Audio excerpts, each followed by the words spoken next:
For this project, we do our version of French Impressionism with wood. Hi everybody, it's Mark from the Family Woodworker Channel. Hey, this week we're going to do a continuation of our insane wood art series, only unlike some of the work that my son Matt did using a lot of expensive power tools around the shop, this one's going to be a lot easier, so I think the entry-level woodworker can give this project a try. It's not that it won't take some time. You're going to have to invest some time in order to get this done, but it's not that difficult. So stick around and it's going to be some fun. Also, if you like the video, we really encourage you to give us a thumbs up. We hope you subscribe to the channel, and if you click the bell on our main page, you'll get notified every time we post something new. So stick around, we'll have some fun.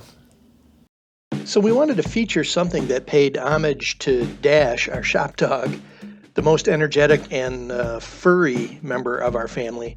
Maybe even a portrait of Dash, but done in wood, if he would ever sit still for a photograph.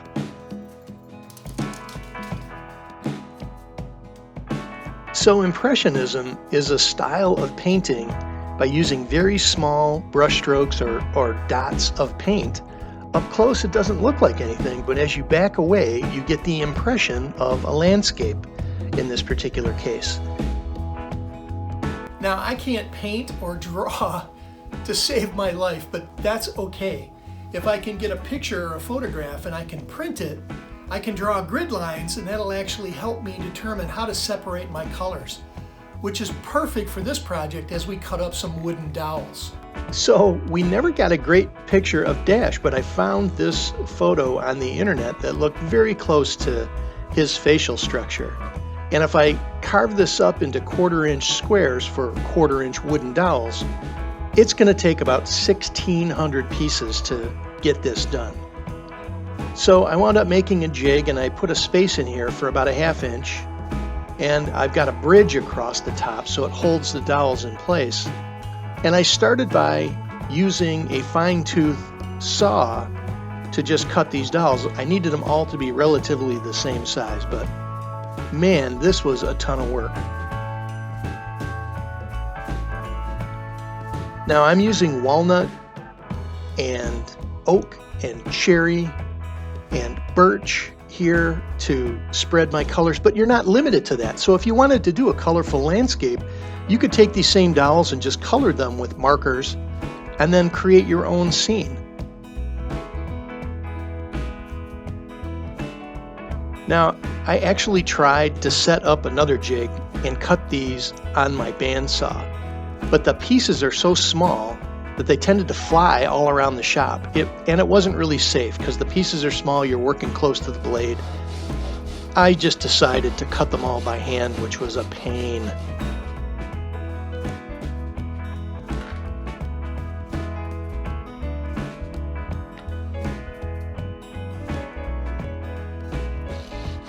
So now with all the walnut dowels cut, I actually needed to cut a ton more of the light colored wood, the birch.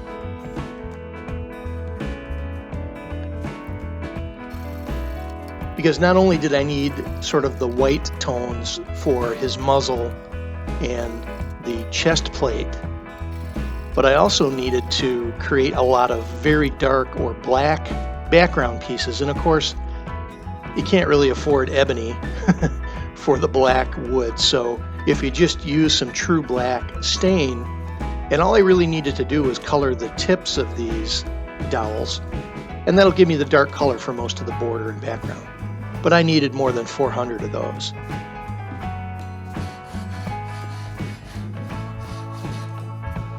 Now this can be any kind of scrap wood, and I wound up using an inexpensive 1/2 inch piece of wafer board, but I needed to put it up on an angle like this so that the dowels would stand upright as I built it out.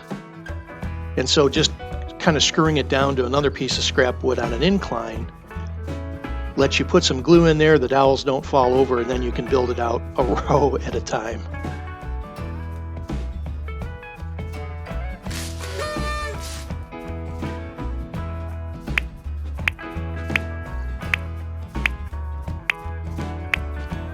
and you constantly have to go back to your grid to make sure that you're picking the right color for the right 1/4 inch square.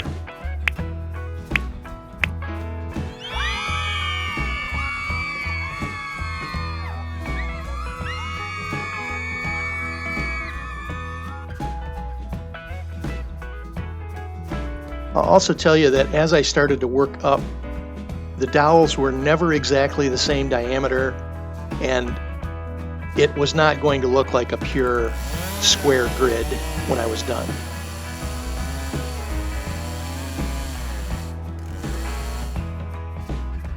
And this is the idea of impressionism. Up close, you can't really tell what it is until you back away. And now you get an idea of what you're looking at. It's a pretty cool effect.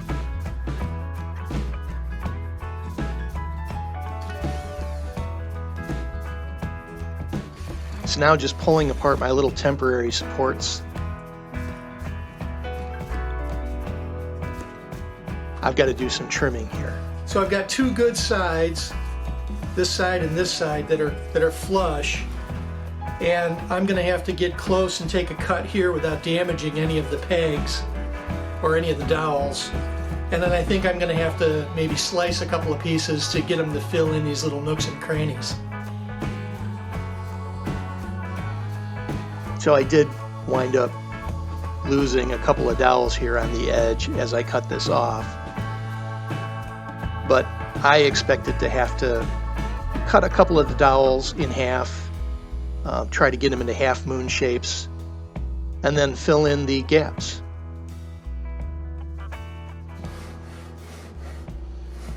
So I wanted an offset color for the border, and I actually had some leftover white aspen wood that I used on my tool cabinet, which was another video that we put together a couple of months ago.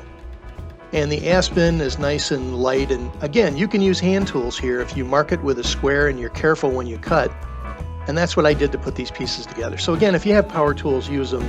But again, I'm trying to show folks that you don't have to have a ton of expensive tools to do this. And I think the aspen border really looks great on this frame.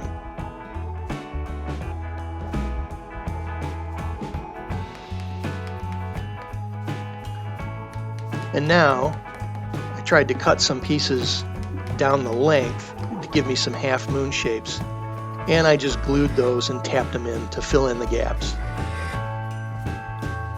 Now, I couldn't really decide on how I wanted to finish the frame, but I decided to use my hand plane, and this is something that I made in my shop last year, to just give me a beveled edge on the front.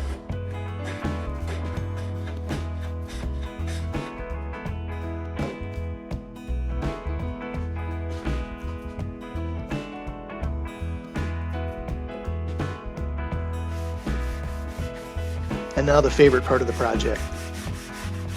So aspen actually sands really easily. It's a soft wood like pine. So it didn't take a lot of time to get this sanded up. And I don't think you actually needed any finish for the dowels because it looks kind of rough and rugged, but a little spray lacquer and it came out great. Here's the glamour shot. So at the end of a project like this that took a lot of hours to get done, I think it's time to maybe take a break. So I'll say, how are you now to our Canadian brothers and sisters with a little Labatt's. And we'll pay some tribute to our buddy Dash. Here's to you, bud. He never sat for a picture. We chased him around the house and he just kept looking away and turning to run like it was playtime.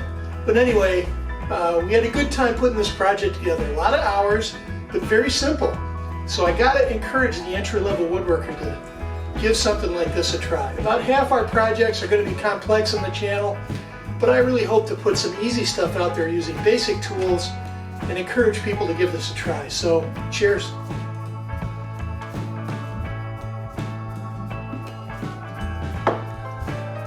Hey everybody, thanks for watching this week's video. And as always, if you like our content, we hope you give us a thumbs up, you subscribe to the channel, and if you hit the bell icon, you'll get notified every time we publish something new. Take care.